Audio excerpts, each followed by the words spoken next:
प्यारे अधिवक्ता साथियों, सभी को हमारा प्यार भरा नमस्कार। कल के वीडियो में जो बातें हमने आपको प्रोत्साहित करने के लिए, वास्तविकता से परिचित होने के लिए कहीं, उस बात को आप लोगों ने गंभीरतापूर्वक सुना। खास करके उस बच्चे ने भी सुना और अपना प्रत्युत्तरित कमेंट भी हमारे कमेंट बॉक्स में किया। मैं सभी उस बच्चे के माध्यम से सभी लोगों को इस बात के लिए तहे दिल से शुक्रिया करता हूं जी। आपको मंतव्य को सही मोटिव में ही रखना है। आप आज की बात थोड़ा हल्के फुल्के मूड में, पढ़ाई से थोड़ा इतर, थोड़ा मनोविज्ञान को समझने में, या जो आप पढ़ाई के सेगमेंट से बहुत हताश निराश हो जाते हैं और लगता है कि क्या हमेशा हमेशा किताबें हटा के, तो कुछ ऐसे दुनिया है जहां अपने स्किल को खपाने से कह सकते हैं कि वहां से जो पढ़ाई लिखाई का ऊर्जा होती है, उसका परमार्थ नहीं होता, उसका स्वार्थ होता है। भले ये बात अलग है कि आप जिस चीज़ को अर्जित करके जिस पद पे जाएंगे वो सेवा करेंगे, वो जन कल्याण है, उसमें भी परमार्थ छिपा है। और वो परमार्थ तभी पाया जा सकता है जब ऐसे स्वार्थ के माध्यम से स्वार्थगत अध्ययन किया जाए। मैं बात आज कहना चाहूँगा अपने सभी अधिवक्ता बंधुओं और बहनें से कि अपने जीवन में परमार्थ को पहलू बनाइए। परमार्थ सिर्फ इस संदर्भ में नहीं होता कि जब आप समृद्ध हो जाएंगे, आपके जेब में पैसे आ जाएंगे, तो आप करने लायक होते हैं। आप व्यवहारिक रूप से देखें तो आपको ज़्यादातर लोग जो जितने अमीर दिखते हैं, खास करके अधकचरे अमीर, वस्तुतः कोई भी अमीर, लेकिन मैं क्लियर स्पष्ट शब्दों में कहूँगा अधकचरे, नए नबेले अमीर, जो अभी कल तक बहुत खस्ता हालत थी, लेकिन कुछ पैसे आने से उनमें पैसे की समृद्धता आई है। वह किसी ज़रूरतमंद, यहाँ ज़रूरतमंद की परिभाषा बड़ी क्लिष्ट है। समाज में जो ज़रूरतमंद है वो बहुत क्लिष्ट है, उसको समझने की ज़रूरत है।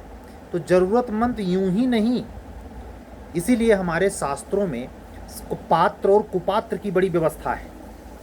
यानी कहीं भी बैठिए तो अपने पात्रता का ख्याल रखिए, और जिसके साथ रहिए वहाँ भी पात्रता और सुपात्रता का ध्यान रखिए। ऐसे ही सेवा भाव के लिए भी, अगर किसी का सड़क चलते एक्सीडेंट हुआ है या कोई आकस्मिक दुर्घटना घट गई है, हॉस्पिटल ले जाना है, तो आप देख रहे हैं तमाम तरीक़ों की चीज़ों में एक्सीडेंटियल जो कानून बीएनएस में जुड़ा है, उसको अभी तक लागू नहीं किया गया है। भले से सारा कानून 1 जुलाई 2024 से लागू है। आप जानते हैं एक्सीडेंटियल मोड में जो जिम्मेवारी नया कानून तय करता है, वो कानून का अगर आप गहराई से अवलोकन करेंगे, जो बाध्यताएं क्रिएट करता है, पेनाल्टी अधिक लगाता है, उसके पीछे जानते हैं कौन सा कॉन्सेप्ट है? परमार्थ का। अगर बाई चांस एक्सीडेंटियल आपसे किसी का एक्सीडेंट हो ही गया एज ए गाड़ी ड्राइवर, तो आपका पहला फर्ज ये होता है कि उस व्यक्ति का अगर माली हालत घायल अवस्था में है तो खुद हॉस्पिटल ले जाइए। लेकिन जेन्युइन ऐसा वो व्यक्ति इसलिए नहीं करता क्योंकि भीड़ कुछ सोच विचार नहीं करती, मारने पे उतारू हो जाती है, और यहाँ तक भी है कि उसकी जान जा सकती है, इसीलिए वो भाग जाता है। ड्राइवर अपने नाम पते तक गायब कर लेता है। अगर मौका मिला तो सबको वहीं छोड़कर, या उस व्यक्ति को मरे हुए हालत, घायल हालत में वहीं छोड़कर गाड़ी की रफ्तार भगा देता है। यहाँ परमार्थ का बोध पात्रता और सुपात्रता के आधार पर नहीं तय होता, घटना के आधार पर तय होता है। लेकिन अगर आप किसी ऐसे जगह पे हैं जहाँ आपको धन कुछ मात्रा में दान करना है, दान उस उद्देश्य से लिया जा रहा है जो लोकहित, जनहित से है, आप इस बात का पड़ताल करें कि क्या यह सत्य है। जो व्यक्ति ऐसी संस्था या जो ऐसा व्यक्ति इसमें इन्वॉल्व है, वो रेगुलर यही पेशा तो नहीं अपनाए हुए है। अगर शरीर से स्वस्थ है, दिमाग उसके दुरुस्त हैं, तो फिर उसको भिक्षाटन करने का कोई भी बहाना, कितना भी प्रारूपित बहाना, आपको परमार्थ करने की इजाज़त के लिए अधिकृत नहीं करता। ऐसे अपने लाइफ में आप अपने घर परिवार, पास पड़ोस, नात रिश्तेदार में भी इसी फेनामिना का उपयोग करें। देखें कि वो व्यक्ति यूं ही समय जाया करता है, यूं ही समय अगर जाया कर रहा है, मेहनत नहीं करता, कायर है, लीचड़ है, तो उसको किसी भी प्रकार की मदद, वो क्योंकि प्रवृत्ति उसकी क्या है, प्रवृत्ति उसकी निश्चित तौर पर कर्मठी वाली नहीं है, आराम तलबी और क्या कह सकते हैं भोगी प्रवृत्ति है। ऐसे प्रवृत्ति को मदद करना गुनाह है। क्यों? क्योंकि वो उस धन का भी क्या करेगा, यूज कर लेगा, किसमें, अपने भोग में, वो प्रगति में नहीं ले जाएगा। इसीलिए जो नशेड़ी गजेड़ी भंगेड़ी होते हैं उनको किसी भी प्रकार की मदद देने से 100 दफ़े सोचा जाता है, ये ले जाके पी लेगा। 100% कह रहा हूँ, इन सब चीज़ों में पात्रता सुपात्रता की आधार पर, लेकिन जो घटना चीज़ें होती हैं, आप कहीं गए हैं रिलेशन में, जिसके रिलेशन में गए हैं इत्तेफाक से कहीं घटना ऐसी कभी ना हो, लेकिन बगल में आग लग जाती है, लोगों के जान प्राण फंस गए हैं, आप संजोग से फौज में हैं, रहे हैं, रिटायर हो गए हैं, आपका ये नैतिक धर्म बनता है कि अपनी जान जोखिम में डालकर तो नहीं, लेकिन आपको जो अनुभव है ऐसे डिजास्टर आपदा से निपटने का, उसका प्रयोग वहाँ बगल में कर सकते हैं। ये कोई और तो नहीं, आपके घर परिवार वाले भी आपत्ति कर सकते हैं, क्या ज़रूरत थी वहाँ जाने की, जल भुन के चले आए, इतना समाज सुधारने कहाँ चले गए थे। इतना भी आपको नैरो माइंड नहीं होना चाहिए। आपको भीड़ में, क्राउड में, ट्रेन में, बस में, कहीं भी अगर कोई ऐसा आवश्यक व्यक्ति जिसको सख्त ज़रूरत है, असहाय है, अगर उसको ज़रूरत पूरी नहीं की गई तो उसके जान पे आ सकती है। आप इसी भावना को, परमार्थ के इसी भावना को कॉन्सेप्चुअल आपके ला में देखिए, जगह जगह लिया गया है कि अगर व्यक्ति प्राण संकट में है, घोर उपाहति के, या उसकी जान जा सकती है, तो प्रिविलेज क्या देता है, कानून भी कहता है प्राइवेट डिफेंस है, वो व्यक्ति पलट कर मार सकता है। हाँ, एक शर्त ये है, यह प्राइवेट डिफेंस अपराधी को नहीं होता कि वो स्वयं अपराध कर रहा हो और उसमें प्राइवेट डिफेंस की मांग करे, है ना। तो ये चीज़ें इसलिए मैंने कही, पेप्सू राज्य वाला जो केस है उससे रिलेटेड एक कॉन्सेप्ट है। लेकिन आप यहाँ ध्यान रखने आए कि आपके लाइफ में जो लोग मिलते हैं, हित व्यवहारिक नए परिचित, या आपके रिश्तेदार, या ऐसे रिश्तेदार जो बहुत पुराने हो चुके हैं, कई पीढ़ी से कनेक्शन आपका चला आ रहा है, इन सारे जगह पर इस सूत्र का प्रयोग करें, अन्यथा भौतिक जीवन आपका तबाह हो सकता है। पढ़ाई तो दूर की कौड़ी की बात है। जीवन रोजमर्रा के बीच में चलने वाली एक ऐसी ज़िंदगी है जिसमें अगले पल कौन सी घटना घटेगी और उसमें आप किस स्तर पर इन्वॉल्व होंगे, कह पाना मुश्किल है। लाइफ है और लाइफ में हमेशा जिग जैग और सडनली होता ही रहता है। इन्हीं सब संदर्भों के बीच में आपकी पढ़ाई प्री मेन इंटरव्यू की चलती है। क्यों आज इस पहलू पे आया कि परमार्थ भी एक विषय है। परमार्थ केवल ऐसा मत समझने कि धार्मिक कर्मकांड है, जो नास्तिक विचारधारा के हैं वो ऐसा मान सकते हैं, ऐसा बिल्कुल नहीं है।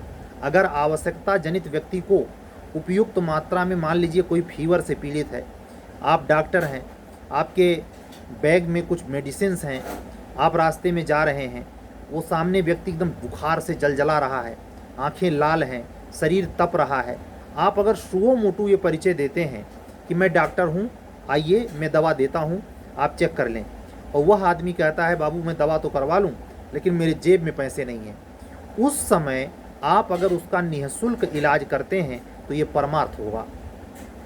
ये सारी चीज़ें कर्म के सघनता को निर्मित करती हैं। अगर आप ऐसा अपने जीवन में आदत बनाएं, भोग प्रवृत्ति से अपने आप को परमार्थ की ओर ले चलें, तो धीरे धीरे क्या होगा, आपकी कई पीढ़ियों के पाप धुलने लगेंगे।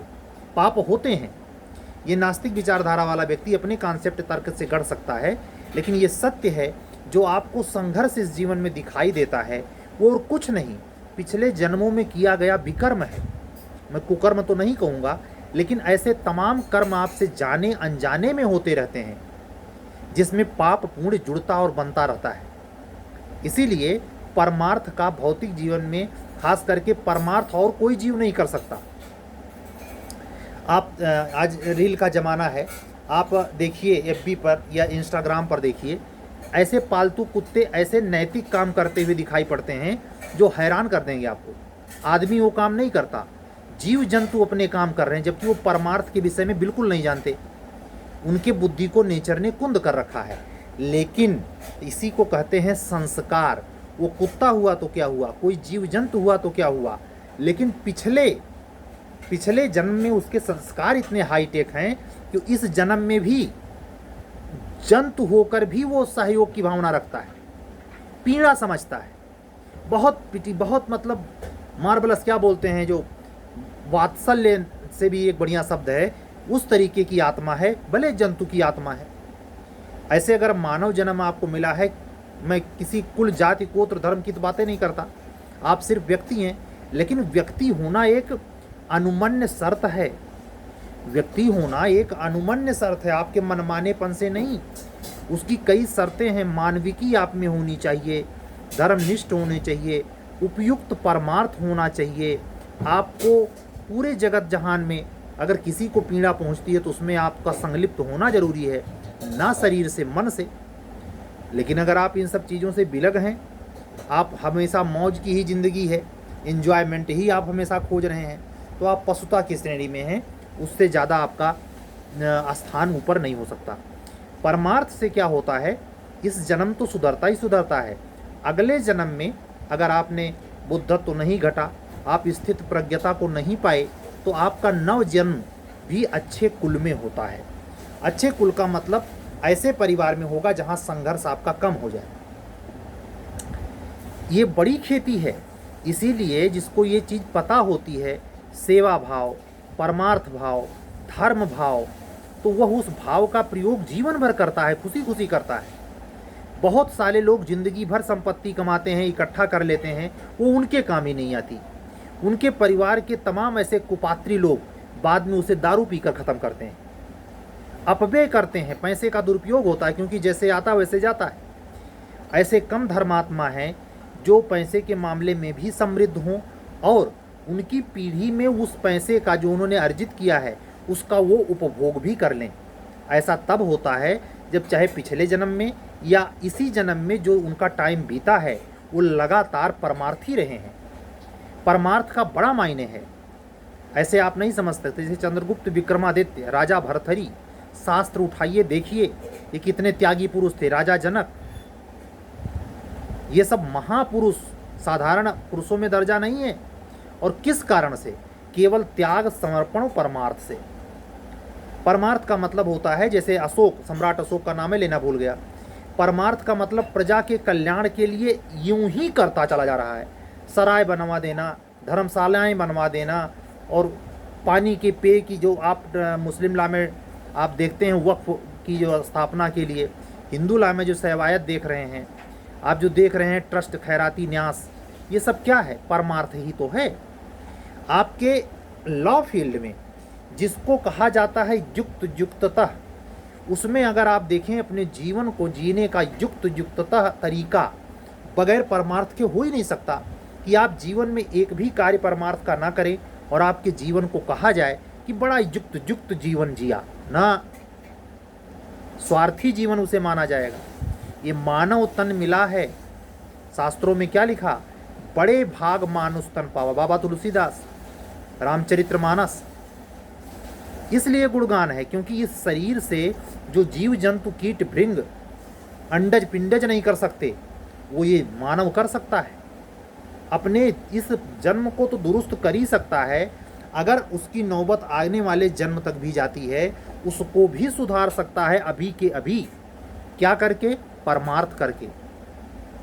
ध्यान रखना, उस व्यक्ति को जो अकेले बैठ बैठ के राम का जाप कर रहा है और अस्तित्व के प्रति संवेदनशील है, सबके कल्याण की कामना करता है, उसके पास ज़्यादा धन दौलत नहीं है, वो उस मामले में कई करोड़ों गुना बेटर है जिसके पास अरबों की संपत्ति है लेकिन उसकी सोच अपने और अपने परिवार तक सीमित है। ऐसे आपके परिवार में तमाम ऐसे सदस्य होंगे जो पैसे से समृद्ध हैं लेकिन उनकी पैसे की समृद्धता बस उन्हीं के परिवार तक सीमित है। उन्हीं के व्यक्ति विशेष दो चार जो परिवार का छोटा सा घरौंदा बचा है वहीं तक सीमित है। यहाँ तक कि पति पत्नी दोनों भी अगर समृद्ध अवस्था में हैं, उनके पास मासिक इनकम आ रही है, लेकिन फिर भी उनकी सोच इतनी रिगिड या इतना कह सकते हैं नैरो है कि उनमें परमार्थ वो होता क्या है जानते तक नहीं। आज के नौ पीढ़ी के बच्चे जो कॉन्वेंट में पढ़ के अच्छे जॉब में अच्छे पैकेज में चले जा रहे हैं, उनको भी परमार्थ क्या होता है ना तो उनके परिवार को पता है, न उनके माँ बाप इसको जानते हैं, न बताना चाहते हैं कि कैसे अपने परिवार में, अपने स्कूल में, अपने मंदिर में, अपने विद्यालय में, अपने समाज में कैसे जीवन परमार्थ के तल पे जिया जाता है। परमार्थ का बहुत ही महात्म्य है। अगर आप इसकी सुरखुरे आपको लग गई, अगर आप इसको समझ आ गई, तो आप जानिए, मैं थोड़े से एग्जाम्पल दे रहा हूँ। सिख धर्म में जो परमार्थ का एक कॉन्सेप्ट चलता है लंगर, ये अपने आप में बहुत काबिले तारीफ चीज़ है। किसी भी भूखे व्यक्ति को भोजन कराना, वो भी प्रसाद भाव से, स्वच्छता से भोजन कराना। ऐसे भी होता है कि जूठा कूठा एक बर्तन में डाल दिया, बर्तन भी अशुद्ध है, ले जा खा, और वो जीव जंतु भैंस की तरह या कोई आम जानवर की तरह दे दिया। ऐसे नहीं, प्रसाद भाव से पूरे दिव्यता के साथ आसन ग्रहण कीजिए, वस्त्र पहनिए, कायदे से पालथी मारिए, और कायदे से जल सब कुछ रह के लंगर चलता है। और एक दो के लिए नहीं, वो सिख धर्म में कितनी बड़ी बड़ी मशीनें लगी हैं केवल रोटी बनाने की। आप कभी इस कॉन्सेप्ट को समझे? मैं आपसे पूछता हूँ, ये आईएएस से लेकर के और मनरेगा के कर्मचारी तक, या कह सकता हूँ प्रधानमंत्री से लेकर ग्राम प्रधान तक, पुलिस डिपार्टमेंट में डीजीपी से लेकर चौकीदार तक, किसी व्यक्ति को लंगर चलाते देखा? जीवन भर रिश्वतखोरी से क्या करेगा? 4-5 काम है। जो पशुवत जीवन जी रहा है उसके 4-5 काम है। पहले नंबर पर बड़ी गाड़ी खरीदेगा, दूसरे नंबर पर बड़ा घर बनाएगा, तीसरे नंबर पर गाड़ी डबल कर सकता है, चौथे नंबर पर जमीन जायदाद के चक्कर में फंसेगा, पांचवें नंबर पर अगर कोशिश किया तो गहना बना के धर लेगा। मजाल है वो किसी की मदद कर दे। ऐसे अधिकारी बनने, ऐसे रिच पर्सन बनने का क्या मतलब है? बिल गेट्स, ये जोसेफ, जो इस समय नंबर 1 के रिच पर्सन है वर्ल्ड के, इन लोगों ने अपनी प्रॉपर्टी पूरी दान कर दी। टाटा जी को देखिए, ये जितने ट्रक चलते हैं सुबह, पूरा हाईवे शोर मचाए रहता है। भारत की पूरी व्यवस्था, सब्जी भाजी, लोहा लक्कड़, कुछ भी जो परिवहन के माध्यम से, ट्रक के माध्यम से जा रहा है, वो किसका है? टाटा जी का है। उनके अपने वंश नहीं है, उन्होंने शादी करी नहीं है, टोटल की टोटल प्रॉपर्टी यूं ही दान कर दिया जा रहा है। ये जीवन नहीं है। जिसको आप एक गिलास पानी पूछ लेते हैं, अगर वो प्यासा है तो आशीष आता है, वो ना बोले तब भी। लेकिन आप ये ना ही करेंगे, बल्कि ज्योतिषी के यहाँ पहुँच जाएंगे, पंडित जी के यहाँ पहुँच जाएंगे, दे के कहेंगे पंडित जी आशीर्वाद दीजिए। ले, दक्षिणा खुद ही दिए हैं, उसके बाद आशीर्वाद वो मांग रहे हैं। मांगने से आशीर्वाद मिला तो हो चुका, आशीर्वाद स्वतः निकलता है। हमेशा ध्यान रखना, जीवन में इतने उन्नत कर्म करिए कि परमात्मा की मेहर पाइए। ये सारी बातें जो मैं अक्सर 90% हमारे वीडियो में रहती हैं, उसमें आस्तिक व्यक्ति ज़्यादा समझ पाएगा। जो नास्तिक है, वो तर्कवादी होता है, वो उतना टिकेगा ही नहीं हमारे वीडियो में, भाग खड़ा होगा। और मैं उसकी प्रतीक्षा भी नहीं कर रहा। मैं सिर्फ इतना कह रहा हूँ कि जो बच्चे सुनते हैं उनमें ये चीज़ भी आए, भले आप कैरियर की तैयारी में हैं। अब ऐसा भी ना करें, अति पे ना उतर आएँ कि आपको घर से पैसा मिला है, आप टोटल ले जा कर के मंदिर में दान कर रहे हैं। ये तो पागलपन है। आपकी नेसेसिटी की थ्योरी जो पुराने में सेक्शन 81 में हुआ करती थी, डडले वर्सेस स्टीफेंस, उस कॉन्सेप्ट को हमेशा जिंदा रखिए। आवश्यकता क्या है? बगल वाले घर में आग लगी है, जल रहा है, उससे सटा एक और घर है जो भी छप्पर का है, अभी कल ही उसको बनवाया गया है। अगर उसको नहीं हटाया गया तो आग बुझाई नहीं जाएगी, ये भी जल के खाक हो जाएगा। 10 लोग जुटे, वो जो चढ़ाया गया था छप्पर नया नया, उसको घसीट के दूर तक ले गए। उसमें कुछ टूट फाट गया, कुछ नुकसान हुआ, दीवार कुछ गिर गई। ये नुकसान नहीं है, ये आवश्यकता है। उसका हटाया जाना जरूरी नहीं, आग और फैल सकती थी। तो कई सिद्धांत काम करते हैं, हमेशा रिगिड व्यवस्था नहीं होती कि धर्मशास्त्र में यही कहा गया है तो यही करेंगे, नहीं। इसीलिए यूटिलिज्म, उपयोगितावाद, युक्तियुक्तता का सिद्धांत काम करता है लाइफ में। इन सब चीज़ों पर गंभीरता से आप लोग भी सोचें, और संवेदनशील होना ये स्वभावतः लक्षण बनता है। हमेशा ध्यान रखिएगा, जीवन में सफलता मिलना और सुफल होना अंतर है। सफलता ये कहते हैं कि चाहे आप पुलिस कांस्टेबल बन जाइए, जिस चीज़ की तैयारी कर रहे हैं उसका तीनों एग्जाम पास करके आपका नंबर आ जाए, आपकी ज्वाइनिंग हो जाए। सुफलता उसे कहते हैं जब आप किसी भी क्षेत्र में सफल हो जाएं, अपने जीवन को परमार्थ के तल पर जिएं। ये माने कि सब कुछ परमात्मा का है, हमको परमात्मा ने निमित्त बनाया है, हम उसके बनाए गए निमित्त पने पर जितना हो सकेगा, जब तक श्वास चलेगी, हमेशा जनहित, जन कल्याण, परहित, पर धर्म के लिए, अपने स्वधर्म में रहते हुए परहित के लिए हमेशा मर मिटेंगे, हमेशा दौड़ पड़ेंगे।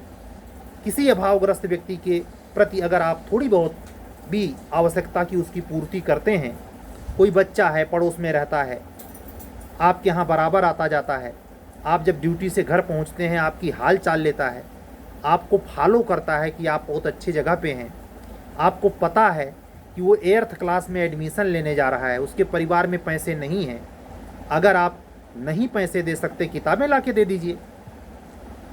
ये छोटा सा काम नहीं है, वो बच्चा जीवन भर आपको आशीर्वाद देगा। ये सब भी जीवन के पहलू हैं। नहीं, दोस्त मजिस्ट्रेट हो जाए, खुद मजिस्ट्रेट हो जाए, कोट चाहे अपने पैसे से और चाहे जैसे, कोट पैंट टाई पहन के और शादी के सामने सहनाई पे नागिन डांस करना है, ये जजेज भी करते हैं। ये बेहुदापना हमने देखा है कि जहां उनको 2 रुपये निकाल के देने चाहिए वहां ना निकलेगा। अपना वर्ग बनाए हैं, ये नमस्ते, दुआ, सलामी, व्यवहार बस खाली अपने क्लास में करेंगे। इनका जीवन अपने क्लास से है और किसी से मतलब नहीं। हमें ज़रूरत पड़ेगी, हमारा सहयोगी है, वो भी इसी पद पे है, इसलिए हमारी उसकी मित्रता। अच्छा, ये एक अच्छा कल्चर बना है। जाति से निकले तो क्लास में फंसे। कर्म वही है, वहाँ भी नैरो थे, यहाँ भी नैरो हैं। मतलब क्यों रख रहे हैं? क्योंकि वो समान पद पे है, इसीलिए वो उसके कमेंट बॉक्स में चले जाएंगे, वो उनके कमेंट बॉक्स में चले जाएंगे। मजाल है कभी परमार्थ हो कर दें।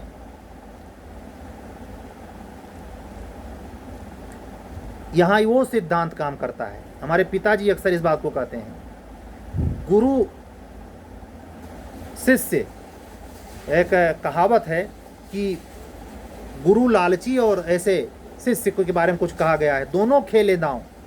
तो वहाँ जो पदों पे रह के मित्रता होती है उसमें दोनों दांव खेलते हैं कि कभी ऐसा ना हो हमारा इनका काम पड़ जाए। शादी विवाह या कोई फंक्शन कार्यक्रम होगा, उसमें आम व्यक्ति को तवज्जो नहीं देंगे। इन अधिकारियों के घर जाइए तो सही, आप देखिए किसकी इज्जत होती है। आप अपने घर में अनुभव कीजिए, जो रिश्तेदार ज़्यादा कमाता होगा, चाहे कितनों गलत ढंग से, इतना मोटा चैन गड़े में लटकाया है, महंगी गाड़ी से आया है, उसको मीठा पानी बड़े कायदे का महंगा वाला, वो सस्ता मीठा नहीं खाता, वो गुड़ खा के पानी थोड़े पिएगा, बेइज्जती हो जाएगी उसकी। लेकिन जो 2-3 पीढ़ी पुराने मामा दादा नाना के परिवार से आया है साइकिल से, उसकी कोई वैल्यू नहीं है। वो चाहे कितनों धर्मात्मा व्यक्ति हो, किसी का कभी कुछ न बोला हो ना, उसकी वैल्यू नहीं। वो कब आया कब गया परिवार के किसी सदस्य को पता नहीं। ये क्या है? स्वार्थगत, भौतिकता से भ्रष्ट और अंधा अनुकरण करने वाला ऐसा आचरण है जो आपके जीवन में मिले हुए अवसर को यूं ही बर्बाद किए देता है। आप काहे नहीं समझते कि ये जन्म में जो पद मिला है किसी कर्म का नतीजा है, और जब मिला तो आप उसको व्यसन में, भोग में, स्वार्थ में, संकीर्णता में मिटाए जा रहे हैं। इतना बड़ा अवसर जहां आप और इतने सुकर्म कर सकते थे कि एक स्थिति ऐसी भी आ जाती है सुकर्म की कि सुकर्म अगर ज़्यादा बढ़ गया तो परमात्मा की घंटी बज जाती है और उस व्यक्ति में ऐसे संस्कार, चारों तरफ का वातावरण, एटमॉस्फियर ऐसा निर्मित हो जाता है कि वह व्यक्ति, चाहे अधिवक्ता साथी हो, बंधु या बहन, उसमें अजीब तरीके की उच्च किस्म की ऊर्जा निर्मित हो जाती है और बुद्धत्व घटित हो जाता है। बुद्धत्व घटित होने का मतलब यह कदापि मत समझना कि गुरु नानक, संत मीराबाई या इन सब की तरह नाम हो तभी बुद्धत्व है। ऐसे तमाम इस धरती पे व्यक्ति हैं, सहज ढंग से आए, मुक्त हुए और चले गए, आ रहे हैं, जा रहे हैं, चले जा रहे हैं, कोई शोर शराबा नहीं है, उनका नाम तक कोई नहीं जानता, उनके परिवार वाले भी नहीं जानते कि ऐसा हमारे परिवार के किसी सदस्य के साथ हुआ। हमेशा ध्यान रखिए, अस्तित्व सबसे बड़े काम नहीं लेता। जो काम रामकृष्ण परमहंस ने किया उससे कई गुना बड़ा काम क्षितिज पर विवेकानंद जी के बारे में आता है नरेंद्र, लेकिन आप जानते हैं वही काम स्वयं रामकृष्ण परमहंस क्यों नहीं किए भाई? जो बाबा तुलसीदास जी ने पूरी रामचरितमानस लिखी, खुदे काहे नहीं चले गए वन पे अनुभव करते? उनका वो अपना प्रारब्ध, उनका वो अपना समय। इसलिए जो जीवन है इसको इस दृष्टिकोण से भी ये आज के वीडियो में हमने आपसे पूरी कोशिश की कि जब शांत समय में अपने दैनिक चर्या में हों, जीवन में जी रहे हों, मौका कहीं आ जाए, धर्मनिष्ठ बनिए, परमार्थी बनिए, स्वार्थी नहीं। इसकी पाठशाला कहाँ से शुरू होती है? अपने घर में से। अगर घर में आपको परमार्थ नहीं है, हमेशा केवल अपनी पड़ी है, बाहर से महंगे सामान ले आते हैं, छुप छुपा के कमरे में घुसेड़ लेते हैं, उसका मज़ा केवल अकेले लेते हैं और खूब आनंदित होते हैं, टीवी चला लेते हैं, सुख अनुभव करते हैं, ये आप कोई कर्म नहीं तैयार कर रहे हैं, पिछले का कोटा माइनस कर रहे हैं। पिछले में जो कारण जो ये सुख मिला है मलमल, उसको माइनस कर रहे, अगले जन्म की तैयारी कर रहे आप बड़े जतन से। मैं इसलिए इस सब चीज़ों को बोला कि अधिवक्ता साथी तमाम ऐसे हैं, 90% से ज़्यादा, जिनका दिमाग कसरती दिमाग इन सब चीज़ों की ओर नहीं मुड़ता। वो फ्रस्ट्रेट रहते हैं, नकारात्मकता से ग्रसित रहते हैं, तमाम ऐसे कुप्रवृत्तियों के शिकार हो जाते हैं कि उनको परमार्थ तो बहुत ऊंची चीज़ है, स्वार्थ की निकृष्टता भी वो समझ नहीं पाते और उसी को वो परमार्थ मान बैठते हैं। अपनी उनकी मनगढ़ंत व्याख्याएं होती हैं, अहंकारी हो जाते हैं और जीवन बर्बाद कर लेते हैं। तो आप सभी लोगों से गुजारिश है, आज के वीडियो में परमार्थ के भाव को समझते हुए अपनी तैयारी को कंटिन्यू कीजिए। कल जितनी बातें मैंने गाइडलाइन की हैं, गाइड करी हैं आपको, उस पर लंबे समय तक अमल कीजिए, आपके बहुत काम आएगा। आने वाले समय में अपने स्टेट, अनदर स्टेट, अपने high court, another high court से कोई भी ऐसी इन्फॉर्मेशन है जो आपके रिक्तियों से, आपके सिलेक्शन से संबद्ध है, उसके संदर्भ में रेगुलर अगर समय मिला तो तुरंत, नहीं तो इस रात के वीडियो में हम ज़रूर आपसे चर्चा करेंगे। अगर आप संजोग से हमारा वीडियो आज ही देख रहे हैं, नए हैं, तो आप हमारा चैनल सब्सक्राइब करें। अगर आप या आपसे जुड़ा कोई ऐसा अधिवक्ता बंधु या बहन जो बहुत सीरियसली पढ़ाई लिखाई कर रहा है, चाहे वो हायर जुडिशरी किसी भी स्टेट का, खास करके हिंदी बेल्ट, चाहे वह एपीओ की तैयारी कर रहा है और चाहे जुडिशरी की तैयारी जूनियर डिवीज़न की कर रहा है, आप उस तक हमारा चैनल पहुंचाएं। खुद सब्सक्राइब करें, लाइक करें, और अगर हमारे द्वारा चलाए जा रहे कार्यक्रमों में इंटरेस्टेड हैं, आप चाहते हैं कि सर से गाइड हुआ जाए, सर की सीरीज ज्वाइन किया जाए, तो हमारा तीनों कार्यक्रमों, हायर जुडिशरी, लोअर जुडिशरी, माननीय चीफ जस्टिस ऑफ इंडिया ने इस पर आपत्ति जताई है कि लोअर जुडिशरी ना कहा जाए बल्कि डिस्ट्रिक्ट जुडिशरी कहा जाए, जैसे विकलांग ना कहा जाए बल्कि दिव्यांग जन कहा जाए। तो मैं माफ़ी चाहता हूँ, डिस्ट्रिक्ट कोर्ट हो चाहे हाई कोर्ट हो, कहीं भी आपको ये बहुत बहुत बहुत स्तर पर आपके लिए कोई भी स्तर की तैयारी हो जो आपको बहुत लंबे समय से आपकी व्यग्रता बनाए हुए है, नहीं चयन हो पा रहा है, तो हमारे से एक बार जुड़कर कोशिश करें। हो सकता है हमारा अनुभव आपके सिलेक्शन में, आपके अंतिम चयन में महती भूमिका निभा दे। मेरा व्हाट्सअप नंबर है, जिसको मैं एक बार बताया, दोबारा फिर सुन लीजिए, 7705090393।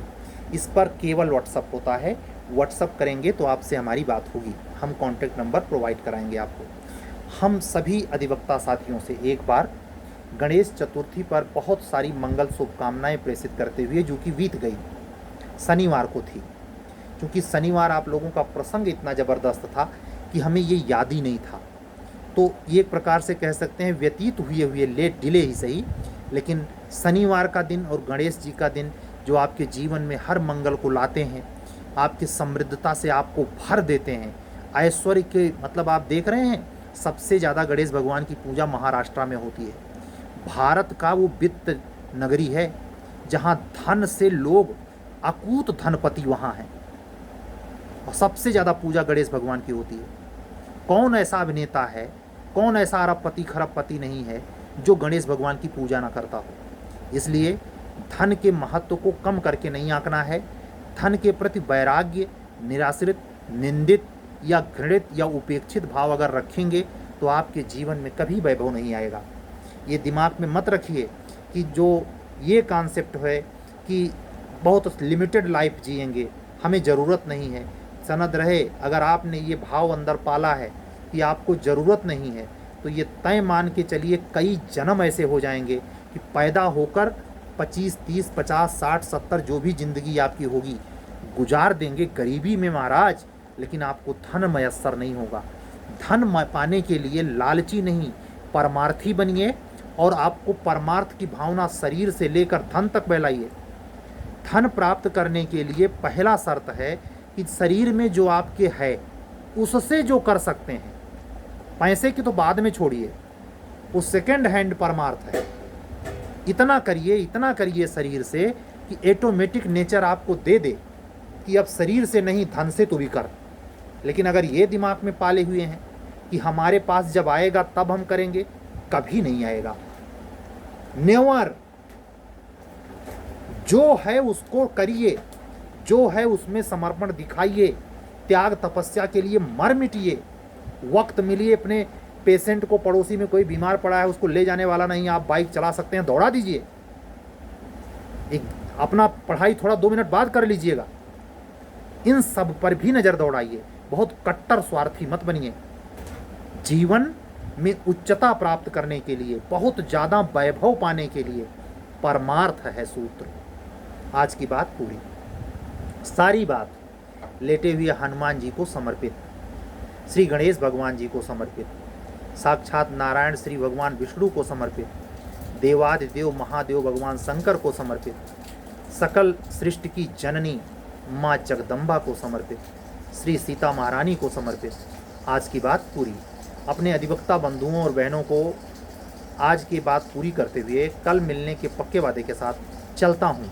सबको हमारा जय जय श्री राम। शुभ रात्रि। सत्यमेव जयते।